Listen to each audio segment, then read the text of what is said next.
Halo semuanya, perkenalkan nama saya Gabriela Jessica Silalahi dari kelas RD dengan NIM 120220072. Di sini saya akan memulai penjelasan saya mengenai pembangunan wilayah berdasarkan teori keunggulan kompetitif atau teori klaster. Adapun definisi dari presentasi saya ialah sejarah, pokok pikiran, faktor penentu keunggulan daya saing, klaster dan produktivitas, klaster dan inovasi, dan klaster dan bisnis baru. Selanjutnya ada pembangunan regional dan kebijakan pembangunan regional. Yang pertama sejarah. Yang pertama itu ialah di awal mulai oleh Michael Porter yang ingin mengembangkan konsepsinya yang berpengaruh tentang keunggulan kompetitif. Konsepsi ini dikembangkan untuk menjelaskan peran dan dinamika konsentrasi di dalam ekonomi sosial yang berkontribusi terhadap pertumbuhan produktivitas dan daya saing perdagangan. Menurut Porter, perlu untuk mengembangkan model ekonomi wilayah dengan memahami faktor-faktor penentu keunggulan kompetitif dalam ekonomi global yang modern. Untuk menciptakan keunggulan kompetitif ini, Porter mengembangkan kebijakan klaster, di mana Porter mengklaim cara pandang dengan kebijakan klaster merupakan cara pandang yang baru dibandingkan cara pandang yang lama yang hanya fokus pada kebijakan industri. Dan kebijakan industri itu dianggap melemahkan kompetisi sehingga melemahkan kemampuan produktivitas dan inovasi industri itu.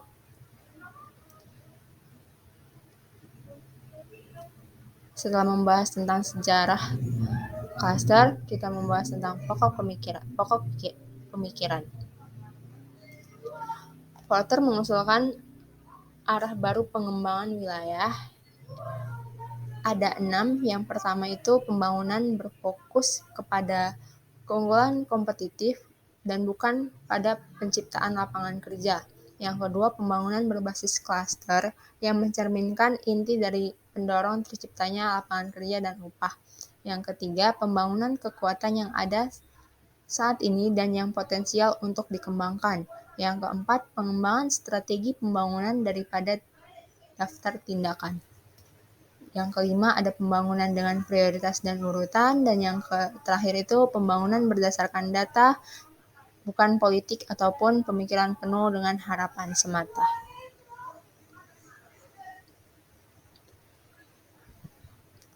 Menurut Porter juga ada faktor-faktor yang menentukan keunggulan daya saing wilayah.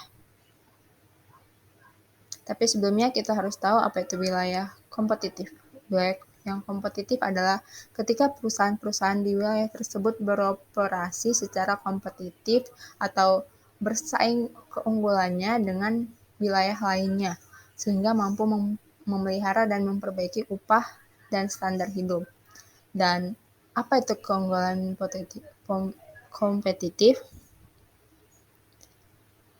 Keunggulan kompetitif ini bergantung pada produktivitas jangka panjang dan efisiensi pada sebuah lokasi untuk melakukan bisnis, produktivitas perusahaan, pekerja, kemampuan, serta mencapai partisipasi warga dalam bekerja.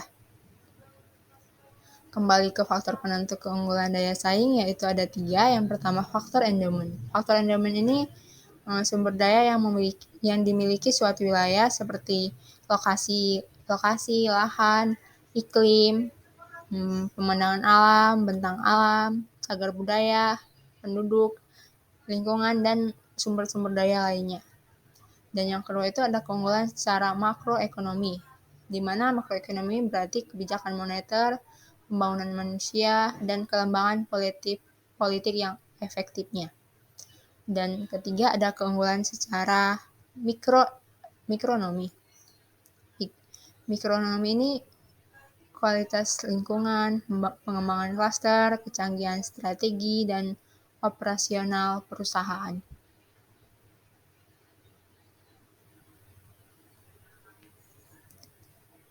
Baik, selanjutnya ada komposisi ekonomi wilayah berdasarkan klaster yang dibedakan menjadi klaster global dan klaster lokal.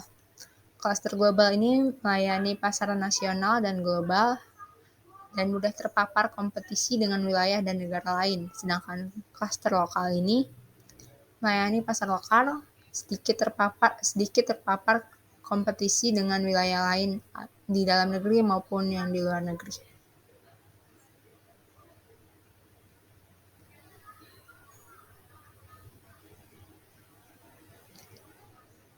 Selanjutnya, klaster dan produktivitas, inovasi dan bisnis baru. Yang pertama, klaster dan produktivitas. Klaster dapat meningkatkan insentif dalam perusahaan sehingga mencapai produktivitas yang tinggi. Dan klaster juga membuat banyak input perusahaan yang tidak akan mahal, yang dapat menjadi barang publik atau semu publik. Klaster juga dapat diakses lebih baik dengan biaya lebih rendah untuk memungkinkan perusahaan itu produktivitasnya meningkat.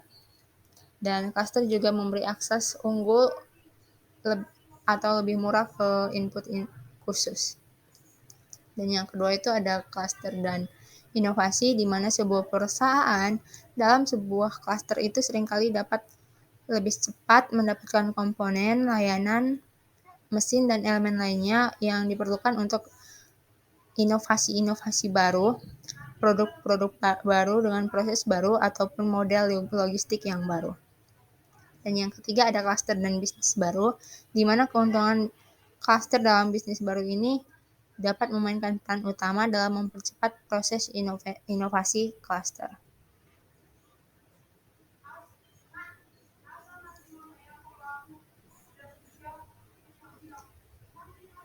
Selanjutnya ada pembangunan regional dan kebijakan pembangunan regional.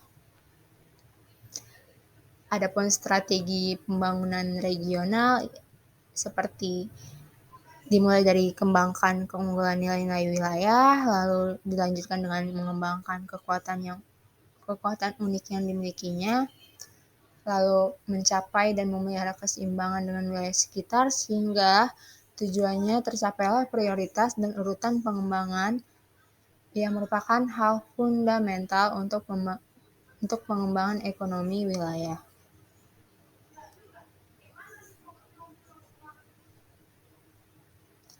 Selanjutnya, kebijakan pembangunan regional.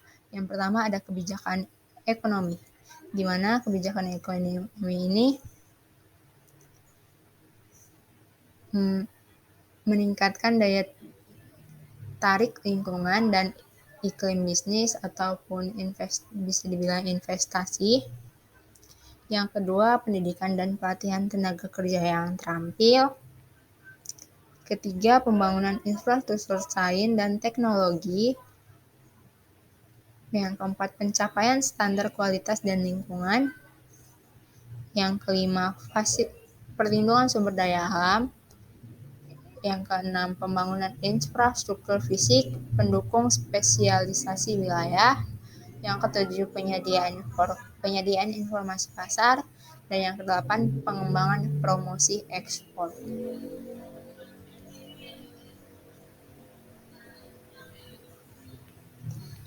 Selanjutnya, kebijakan industri itu, yaitu yang pertama itu bertumpu pada pandangan persaingan internasional, di mana beberapa industri itu menawarkan prospek penciptaan kekayaan yang lebih besar daripada yang lainnya.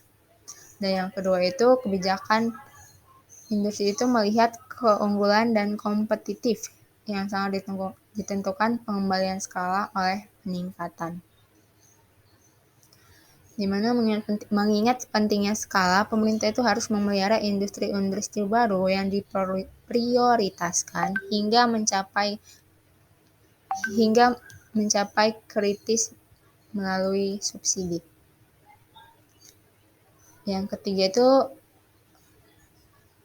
cenderung memusatkan keputusan intervensi di tingkat nasional. Melalui intervensi semacam itu, Pemerintah berupaya memiringkan hasil kompetitif untuk kepentingan negara.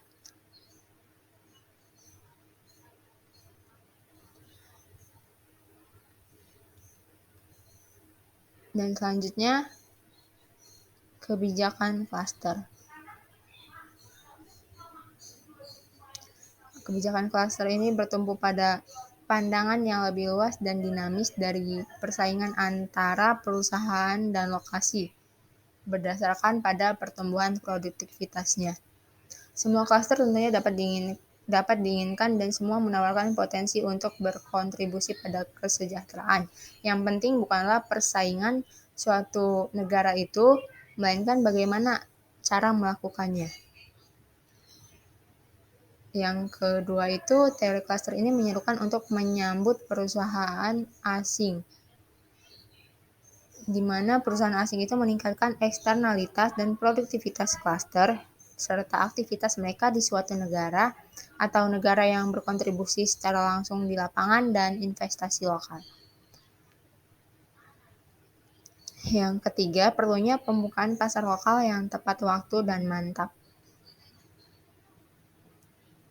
Yang keempat, pentingnya inisiatif di tingkat negara bagian dan lokal.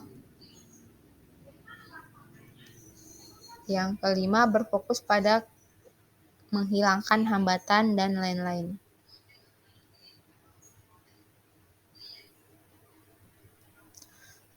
Sementara itu, berdasarkan elaborasi yang dilakukan oleh PIK terhadap karya-karya Porter itu, instrumen kebijakan pengembangan klaster ini untuk mencapai wilayah yang berdaya saing tinggi ada 4, yaitu pengembangan inkubasi bisnis untuk bisnis pemula, penyediaan fasilitas dan jasa kolektif, pengembangan modal manusia, dan dukungan inovasi.